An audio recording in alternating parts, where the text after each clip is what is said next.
Hi, everybody. Alan Arnett here with another podcast on the blog on alanarnett.com. It is Sunday, May 12th. Happy Mother's Day to all the moms out there. Well, it is summit season on Mount Everest, and it got kicked off with a big bang a few days ago when a team of 10 Sherpas from Seven Summits Treks got the ropes up to the summit, thus opening up the route to everybody else, all the commercial teams. And, this is what we expected. As soon as the ropes get to the top, that we have a mad rush of people that head up, and no disappointment.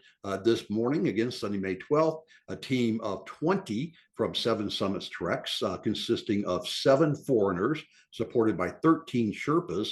They summited. That's a pretty good support ratio, isn't it? It's 1.8 Sherpa to every foreigner. So not quite sure why it took 13 of them to get 7 to the top, but nonetheless, that is kind of the way it goes these days. Amongst those who summited on that Seven Summits team was Kami Rita Sherpa with his 29th summit. So he's collecting them like there's no tomorrow. More than likely, I won't be surprised to see him go up for his 30th again this year, but we'll see. And then from England, Kenton Cool, who is now 50 years old. He got his 18th summit, extending his non-Sherpa summit record, far surpassing that of Dave Hahn, who retired back after his 15th summit. Said he'd kind of seen enough of Mount Everest and was going to move on to do other things. Of course, Dave Hahn is a mainstay up on Denali, and so he'll probably be guiding again this year up there. I don't know how many summits he has on Denali, but it's probably in the 30, 40, 50 range. It's just crazy. He really loves that mountain, loves guiding up there.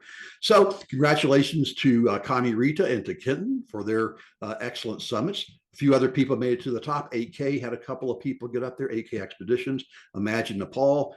They had 9 clients that summited, supported by 10 Sherpas. That's a more reasonable almost a 1-to-1 ratio there, which is what I'd like to see more often than not, because I just think we have too much support on the mountain these days. So, unless you're using like an extra oxygen option where you need a second Sherpa to help carry that extra oxygen, I don't really see a point in it. Moving on, this past week, we had a really sad news with Lapka Tinji Sherpa, age 53, also working for Seven Summits Treks. He had summited Makalu, and they were descending, and he told his teammates that he didn't feel well, and he passed away near Camp 3 on the mountain. So tragic loss there. My good friend Jamie McGinnis, he told me that he said he was a kind, caring, genuine person. He was just absolutely great to work with. He was a true gentleman. So my condolences to Lapka Tinji's family and friends and teammates on his passing. Everest ER, they've already seen over 500 patients, but of those 500, only 80 are non-Nepali, in other words, foreigners. The rest are the local people, Sherpas and people from the local community, and they've treated all sorts of stuff. They've had 8 patients with pulmonary edema, 1 with cerebral edema, and many acute mountain sickness symptoms that they've all been able to treat. And looks like the regular old Khumbu cough is going around as usual. The Khumbu cough is where you're breathing the dry, cold air, and it irritates the alveoli in your lungs, little air pockets, that little tissue that really makes your lungs work. And so they get irritated and causing you to cough.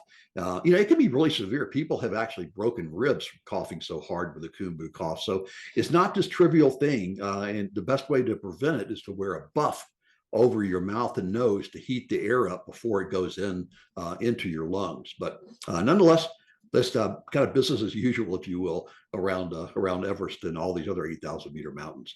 So that's kind of a wrap up of what happened in the past week. The ropes got up, 35, 40 people summited. So looking forward to next week, I think we're going to see a slew of summits. It looks like that the winds are supposed to pick up around May 15th and 16th, midweek next week. So right now, there's at least 3 major teams that are already up at South Col. IMG, climbing the 7 summits. They've got 3 teams, and one of their sub teams is already up there. And then let's see who else is up there. Alpine,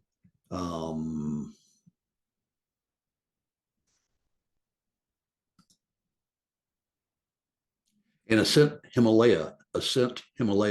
They're also up at the Col. So we're going to see just a bunch more, probably, I wouldn't doubt it if we see 50 or 60 or 70 summits Monday morning, tomorrow morning, May 13th. And then I think it'll calm down for a couple of days, let this wind event get by, and then we'll see the second summit wave pick up at the towards the end of next week, starting around Thursday or so. So again, by my count, there's about 600 people that are going to be heading to the summit on the south side. That's made up of about 250 clients. And now over 414 receive permits, but typically there's about a 40% drop off. So that's the reason it goes from 414 down to 250-ish, and supported by an average 1.5 Sherpas. So that's where I get the 600 number. Could be wrong, but typically I'm pretty close to these estimates at this point in the season. Talked to Michael Fagan at Everest Weather. He provides weather forecasting, has done it for decades for teams all over the Himalaya. And he says right now looks like there's nothing of substance brewing in the Bay of Bengal. As you know, that's where the typhoons build up. And typically they build up in mid-May. So about right now. So it's good that there's nothing happening at the moment. At least he doesn't see anything of significance through May 21st. So that should bode well. And he thinks that the winds are going to be decent, especially starting after May 19th.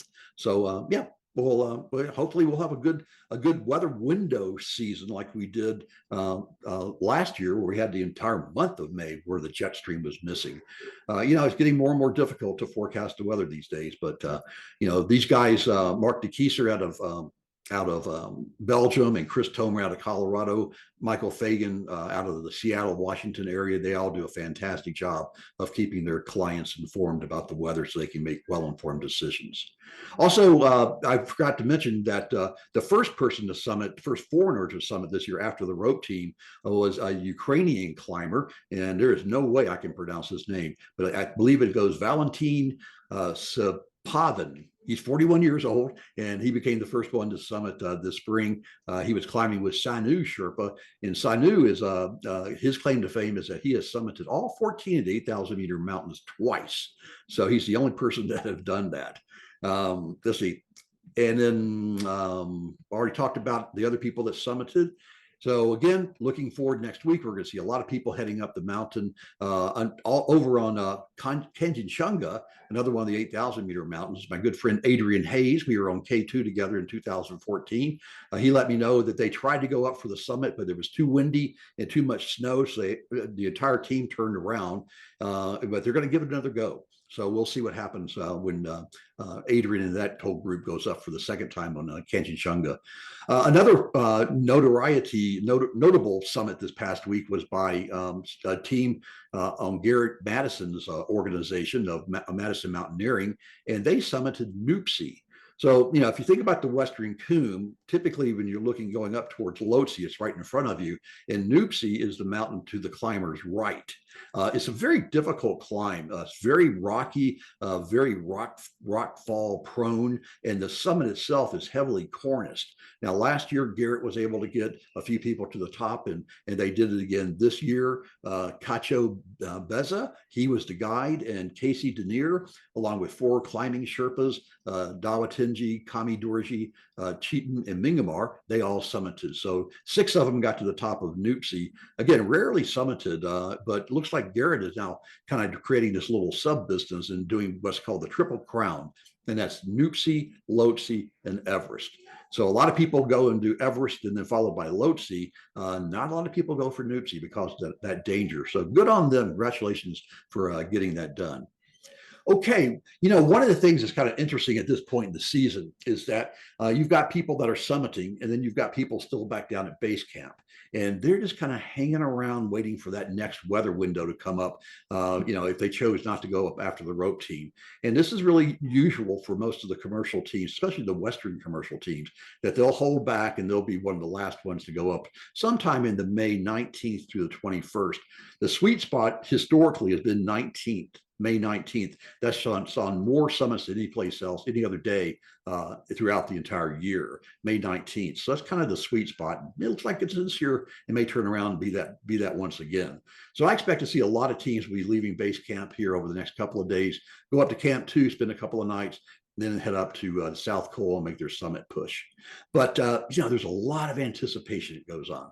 So let me just do a fairly brief narrative about that anticipation through the eyes of a climber sitting at base camp. So you've been hearing about the infamous summit window for years. In the last few days, that's all you discussed. At breakfast, the table talk went like this. So, do you believe the forecast? You throw it out to everybody at the table. You mean the one that said we're going to have clear skies and no winds the day the cyclone hit us? Somebody laughingly answered. Well, yeah, that one. But, if it's right that we're going to have a weather forecast of clear skies and no wind, we leave the day after tomorrow for our summit push. The whole table gets quiet and each person looks into their sloppy porridge. There's no need for a lot of words. This is why you're here. Each person is lost in their own private world for the next few bites.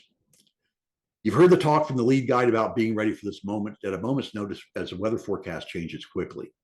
Your guide, she took great joy in telling the story of a few years ago when they got an update at 9 o'clock at night, Everest time, from the States, which is 11 hours and 45 minutes earlier. I don't know what's up with that 15-minute difference. Anyway, the story goes that everyone had gone to their tents after being told the weather was horrible up high and there'd be no summit push for at least a week. They'd done their nightly routine, crawled into their sleeping bags with their toes nudged up against a bottle of hot water to keep their toes warm. They had completed their last crocodile roll in their sleeping bag around 10 o'clock and were just drifting off to sleep when, like Paul Revere, the lead guide came urgently into the member area, shouting out, "Hey, everyone, if you want to go to the summit, this is your chance. Pack your summit pack and be ready to leave base camp at 2 a.m. Whoa, talk about whiplash. That was only 4 hours from now. Well, you were ready. You've been ready for the past 3 years when you saved money, put off the big purchases, trained on lesser peaks, and pushed hard to get your body in shape. In the last few weeks, it's all come together. Yep, the first climb to Camp 1 was slow. You thought a few times that you weren't up for it, but you pushed on. The next trip up to Camp 2 was better, but then the Lhotse face. Lucky you, it was hard blue ice this year, but no snow steps were kicked in for it. It seemed like it took you forever to get to Camp 3, but you did it. And you didn't sleep there like the other teams sometimes do. The new thing is that you don't have to punish your body with that horrible night at 23,000 feet in order to acclimatize. You get to 7,000 meters, have a snack, get some water down, and return to Camp 2. Now, you're ready back at base camp, and the weather windows emerged. So leaving breakfast earlier, you skip the regular group chat for some alone time. Sitting cross-legged in your tent, you look at your summit gear spread out on the tent floor. You get that 1,000-yard stare in your eyes and you begin to visualize the next few days. The last climb through the creaky Khumbu icefall, up the hot western Khumbu, then the steep Lhotse face. You only know what you've read and been told. You leave Camp 3 before dawn, continuing up the face, you turn left towards the yellow band. Clipped into the fixed ropes, you scale the limestone rock and then to the base of the Geneva Spur. You scramble over the spur to the exposed rock of the South Col. There you spend a few hours resting on oxygen and you leave just after dark, maybe 7, 8 o'clock. Some teams leave as late as 10. You go up the pyramid face to the balcony and then the southeast ridge, which no one ever talks about, but that's the hardest part of this entire route, between the balcony and the south summit. You reach the south summit and then you go down. And you can go across what's called the Cornice Traverse, where it drops off a mile on each side. You're happy it's going to be dark. At least that's what you've been told. Then you're going to go up whatever's left of the Hillary Step. Some people jokingly today call it the Hillary Slope, after that 2015 earthquake destroyed the traditional step that Sir Edmund Hillary and Tenzing Norgay overcame. But from the step, it's just a short distance to the top of the world. You know the music, but do you know the words? Can you sing the song? Can you keep up with the band? Can you do it? Sitting in your tent, all of a sudden your frozen stare locks onto a picture of you placed in a tent mesh pocket 3 weeks ago when you arrived. You focus carefully on the faces of your family in the picture. You look into their eyes, half expecting them to say something. You listen carefully, and then you hear a voice. We love you. We believe in you. We'll be with you each step. You are where you should be, we believe. Locked in the moment, you give yourself permission to go somewhere else. The change of scenery feels good. Your breathing is calm, it's controlled. You're at peace. Each item on the tent floor has its own place in your pack. You slowly and methodically organize your kit. There's something comforting about the familiarity of this routine. You've done it many times as you've trained for Everest. Some of the gear you pick up and you cradle in your palm of your hand. Yes, this will keep me safe. Then you put it in the same place as before, deep in your pack. Eventually, the tent floor is clear and the pack is full. Rolling over onto your unzipped sleeping bag, you lie down and stare at the ceiling. Closing your eyes, you hear the sound of base camp, Everest Base Camp. The hiss of a gas stove, the chatter of teammates still talking trash. Sherpa, Nepalese language, you still have a hard time telling the difference, but you enjoy the cadence. The strength and the confidence in their conversation. Off in the distance, you hear the gentle tone of a yak bell. You know the huge furry beast is probably nodding off as we approach midnight. The sounds of the camp act like a soft sleeping pill as you go to that place between sleep and awake. Knowing your time is soon, the anticipation builds, and you take one more breath, and then you go to that place of sleep. Soon, you'll be climbing Mount Everest. Climb on. This is Alan, and remember, memories are everything.